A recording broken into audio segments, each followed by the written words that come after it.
The Buffalo Bills signed defensive lineman Austin Johnson. Who is he? What does he bring to the table? And how does he factor into this defense? We're going to break all of that down today on Locked On Bills.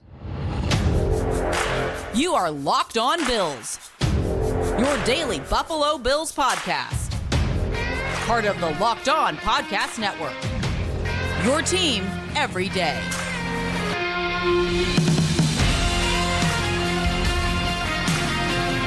What's up, Bills Mafia? It's Joe Marino, author of Go Bills and Buffalo's Run, also the co-host of the Locked On NFL Scouting podcast, and I'm your host of Locked On Bills. Want to thank you for making Locked On Bills your first listen every day, and a big welcome and shout out to our everydayers. You know who you are. Those of you who never miss a single episode, I appreciate y'all being here very, very much. I'd also like to invite you to subscribe or follow for free on YouTube or wherever you listen to podcasts. We're part of the Locked On Podcast Network, your team every day.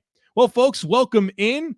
The Buffalo Bills have signed a good football player in Austin Johnson. And so on this episode, I want to tell you all about who he is, share with you what I found out by studying his film, and then really discuss how he fits into this Buffalo Bills defensive line. So let's do it. Austin Johnson, your newest member of the Buffalo Bills. The news was first reported by Daquan Jones and then very quickly confirmed by all the NFL insiders out there. And the Bills are signing Johnson to a 1-year, $3.5 million deal. The contract is worth up to $4 million. He's 29 years old, turns 30 in May, so this will be his age 30 season. Austin Johnson is a native of New Jersey, a second-round pick in 2016, number 43 overall out of Penn State by the Tennessee Titans. And a big reason why perhaps Daquan Jones was the one with the news is because Daquan Jones and Austin Johnson were college teammates at Penn State, and then they were together with the Tennessee Titans for 4 seasons. So obviously a lot of familiarity there. You saw Daquan Jones a few times over the last few weeks talking about Johnson on Twitter, or what is now referred to as X. And here we are. The deal gets done. He was in Buffalo for a visit during the week, and then he left for a visit in Arizona. And candidly, I was pretty concerned because Arizona has massive needs along their defensive line, and they have a ton of cap space. And so I was concerned that maybe Johnson would get more from Arizona, but whatever factors led to him signing in Buffalo, he is now in Buffalo, which is obviously a contending team, and perhaps his relationship with Daquan Jones helped there as well. So Austin Johnson, 6'4", 315 pounds, 32 3/4 arms, 9 7/8 on the hand size. His RAS score is not very impressive, a 3.1. Again, a perfect RAS is a 10, and this is not a guy who tested very well back in 2016 at the NFL Scouting Combine. He did spend his first 4 seasons in the NFL with the Titans, so 2016 through 2019. Then he played for the Giants for 2 seasons, 2020 and 2021. The last 2 seasons, 2022 and 2023, he was with the Los Angeles Chargers. If I'm not mistaken, that contract was 2 years, $14 million. And so now he signs 1 year, 3.5, worth up to 4 with the Buffalo Bills. He comes to Buffalo having played in 116 NFL games with 55 starts. And really over the last 3 seasons, he's really become a high percentage snap player. In each of his last 3 seasons, he was on the field for at least 56% of the defensive snaps for both the Giants and then, of course, the 2 seasons with the Chargers. Now, one interesting note on Austin Johnson is that all of his experience to this point in the NFL has come as a 2-gapper in an odd front defense, right? So like a 3-4 defense where he's playing nose tackle, sometimes playing out as a 4-eye. But the point I'm trying to make is more gap control defenses as opposed to up the field penetration style defenses, which is what he'll be asked to do in Buffalo. And so kind of a shift schematically from what he's been asked to do in the past to what he's going to have a chance to do in Buffalo. And so I say that to tell you that his raw stats are not going to impress you. for his career, 241 tackles, 8 sacks, 17 tackles for loss, 10 pass breakups, 2 forced fumbles, 2 fumble recoveries. But a very different role is in store for him in Buffalo as a one tech. But he also gets to be in more of an attack style position, and in some ways very similar to Daquan Jones and what Daquan Jones did early in his career playing for the Titans and the Panthers as a two-gapping type defensive lineman. And then when he came to Buffalo, you saw more playmaking unlocked when he came to the Bills. I think you could see a somewhat similar arc for Austin Johnson as he now is in a more attack style defensive line compared to, okay, just control your space, defend multiple gaps, let the second level come downhill. I think that will really potentially unlock more playmaking than Austin Johnson has delivered to this point in his career. But I will say, even absent of impressive statistical production, which is not really that important to me, it's about what type of player you are on film. And I studied his film in advance of recording this podcast. I've been kind of in it throughout the course of the week because I've been waiting for the Bills to sign Austin Johnson. So I want to share with you what stood out to me from studying his film, and then, of course, his projection to this Bills defense. So be sure to stick with me. Say goodbye to busted brackets because FanDuel lets you bet on every game of the tournament. Whether you're betting on a big upset or a 1 seed, it's time to go dancing on America's #1 sportsbook, because right now new customers can get $200 in bonus bets if your first $5 bet wins. That's $200 to use on point spreads, money lines. You can even pick who's going to win it all. Just visit FanDuel.com/lockedon and bet on college hoops until they cut down the net. All right, folks, let's dive into my takeaways from studying Austin Johnson on film. And I think the first thing that stood out to me is the body composition. This is for sure a first off the bus type player. When you pull up to an opposing team stadium, it's the guy you want coming off the bus first because he's got a rocked up body. I mean, just really thick throughout. It looks like a guy that's built to play defensive line in the NFL, and that really stands out in terms of the body type. And then you watch him play, and his play style matches the frame. As a run defender, the power. Oh boy, the power really stands out. He is tough for offensive linemen to move. A very, very firm anchor, and he maximizes his power at the point of attack by playing with good leverage and playing with extension. He really maximizes his length by playing with extension and with leveraged hips, and his hands are really, really powerful. He has heavy hands. He has the type of rock back power that you're looking for when he gets his hands on an opponent. He can really get that jolt and control reps. That's really a big way that he wins. Like, how does he win? He wins with power, which is created with leverage, extension, and heavy hands to control blockers and dictate reps. That really does show up on film. And that enables him to reset the line of scrimmage. And so he's able to get those hands fit, play with extension, and instead of that offensive lineman moving him backwards, he's moving that offensive lineman the wrong direction for him, right? So resetting the line of scrimmage, which really does well to take away some cutback opportunities. And then, of course, just that quick penetration, that quick reset, it messes with the vision of the running back, where they're looking to kind of press the line of scrimmage, and all of a sudden they're seeing color in ways that they're not wanting to see it, and they have to adjust their track right away. And those split seconds, those little margins, they matter a ton in the National Football League. So that ability to reset the line of scrimmage, to squeeze gaps. So think about that. What I mean by squeezing gaps is when NFL teams run the ball, they run the ball through gaps. And if you're a defensive lineman, you can squeeze those down and really kind of push those offensive linemen back into gaps. It takes away run lanes and positions you as a defensive lineman to make tackles. And I think Austin Johnson does a very good job of that, even against some wide zone.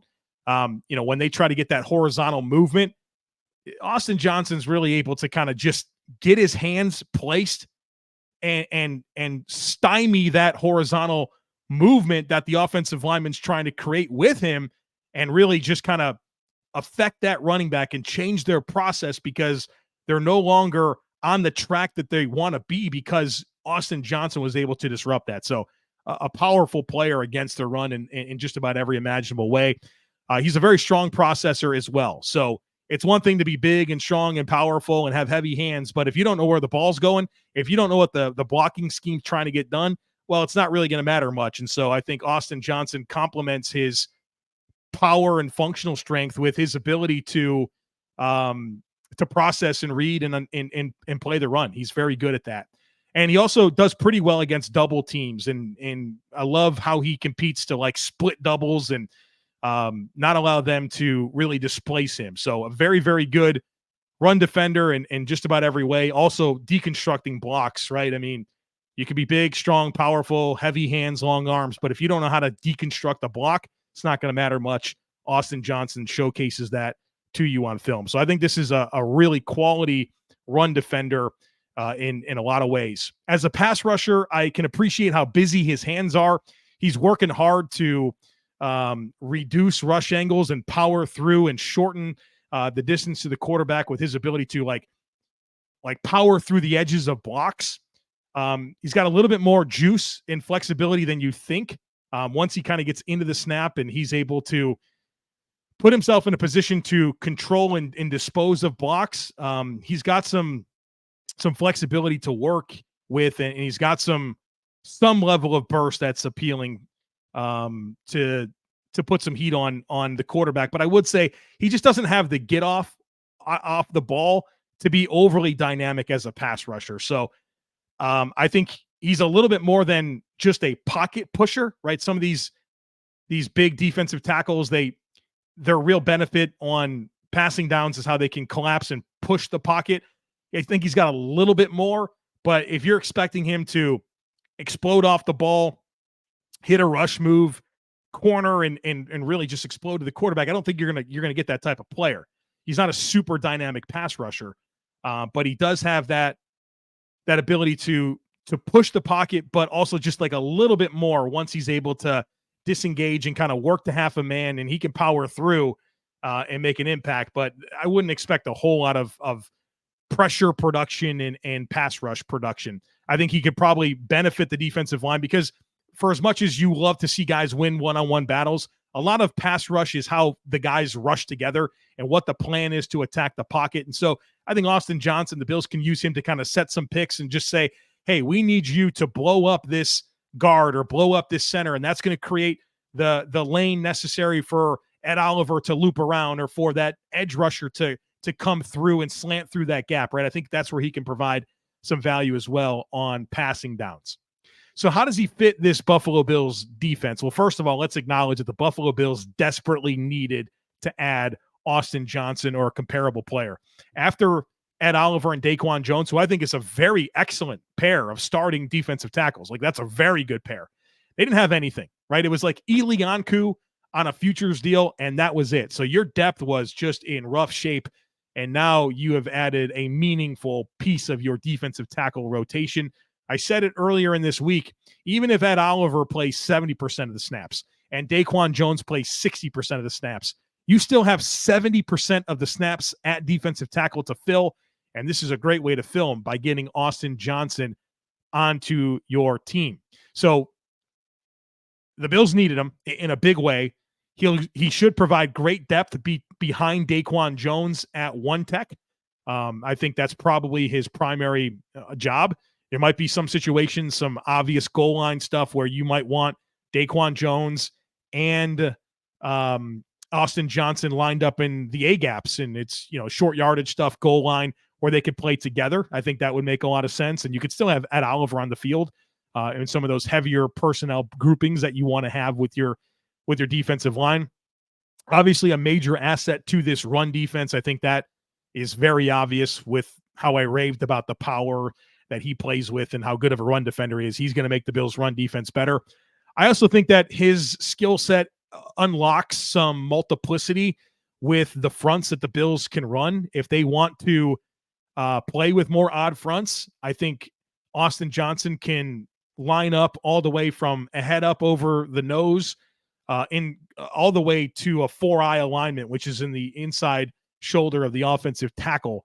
And because of that, if you want to ask him to two gap from those different techniques, he can, which allows you to play some odd front looks, which the Bills have kind of occasionally mixed in over the years. And so it allows you to be a little bit more multiple with your fronts. I would say that his appeal as a pass rusher from wider alignments is just not there at all. So if you're going to ask him to play wider, you're asking him to defend the run, or you really need to make sure you have some juice outside of him as a stand-up rush linebacker in those 3-4 looks if you do choose to do that from time to time. But I think he's going to be a really helpful player. You think about the way that Miami wants to run the football, Baltimore, New England. This is going to be a useful player to help your run defense. Also being mindful that your second level of Matt Milano and Terrell Bernard, while I love that group, it's a small pair of linebackers. They're both in probably like 225 pounds, each of them. And you want to allow them to play as free downhill as possible. And I think having these types of defensive linemen around that are going to compete for their gaps, they're going to maintain their run fits. And a big part of that is, taking on blocks and not allowing them to get to the second level. I think this is a very useful addition to get the most out of your outstanding pair of playmaking linebackers and not having to have them play through contact all the time to be able to get to the football. So I am really excited about this move, partly because I really like Austin Johnson, partly because I was really concerned about the defensive tackle depth. Now, the Bills still need more. They need more at defensive tackle, and the free agent market was drying up pretty quick. So it's great that they were able to get him, but they're going to need more, whether that's a draft pick. They probably should draft one fairly early in the draft. If there's certain candidates there at 28, I'd be through the moon if they drafted him, but this is a great step in fortifying this defensive tackle depth because, boy, oh boy, was it in rough shape prior to this addition. And so Brandon Beane kind of doing what Brandon Beane does. He tries to get their roster set as much as possible. That way he can go into the draft with a lot of freedom to move around the board and not to be pigeonholed into picking any one thing. And this is a big step in that direction. Still more work to do on this roster, but there's a lot of time ahead of us before the Bills play in September in week 1. But it's positioning the Bills quite well to not have any glaring holes going into the draft. And, are these blockbuster moves? No, they're not, but you need 53 players on your roster, and it takes all of them. And having this type of quality depth piece, especially for a Bills defensive line that's going to rotate a bunch, that's going to happen. Having these types of players around is very, very useful. And we saw last year when Daquan Jones went down, the Bills it took some time for them to figure things out up front. I think this certainly helps get ahead of that. And you'd love to have them both available, Daquan Jones and Austin Johnson for the entire season, because I think that's a really strong 1-2 punch at one tech. And then, of course, Ed Oliver, an absolute stud next to them. I think you just need kind of one more guy because the Bills play 4 defensive tackles every single game day. And so there's still more needed here, but you have made major strides, in my opinion, with this addition, which I am very, very excited about. So there you have it. Austin Johnson, your newest Buffalo Bill. Hopefully this conversation allowed you to become more familiar with what he is, what he offers, and how he fits. All right, folks, that's going to do it for us here on this episode. Thanks for being here. As always, I kindly ask that you share, subscribe, rate, and review. Have a great rest of your day. Go Bills, and we'll catch up again real soon.